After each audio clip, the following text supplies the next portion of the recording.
Alam niyo, hindi na ako gumagamit ng pang-ahit na yung blade. Ito na yung ginagamit ko. Ayan o.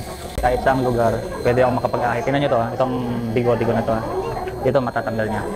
Hindi na ako gumagamit ng ano, yung razor na may blade kasi nga susugatan ako sa balat ko. Ito, hindi ako nasusugatan. Kaya yung mga Gillette na yan, hindi ko na ginagamit.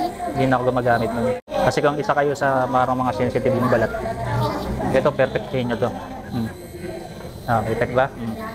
Nakinis yan, hanggang dulo yan, no? Kahit saan akong mag-ahit, pwede. Katulad nito, yung lugar namin, no, maraming tao. Naisipan ko na mag-ahit. Okay lang. Diba? Pag tinanggal mo yan, ito, magnetic to. Yan, ito, umiikot to. Tapos ito yung pinaka-blade niya. Gaganon mo lang yan, no? Yan ang kaganda, yan. Patay. Pagka ginanyan ko, buhay. Walang sugat. Yan ang kainaman ng ganito ang gamit mo. Naka-decharge to. Binasa ko na ito kanina eh. Nilubog ko sa tubig. Tapos tinanggal ko yung cover niya.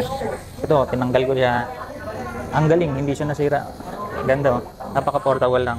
Kaya kung kayo, sensitive din yung balat nyo, na pagka nag-aahit kayo ng may blade, nasusugatan kayo, kaya ito yung ma-advise ko sa inyo mga kaibigan. Napaka-perfect. So pagkatapos yung gamitin, sara nyo yung ganyan, lagay sa bulsa. O diba? Ganun lang. Kung kailangan nyo rin yan, click nyo na yung yellow basket. Feel free to order mga kaibigan.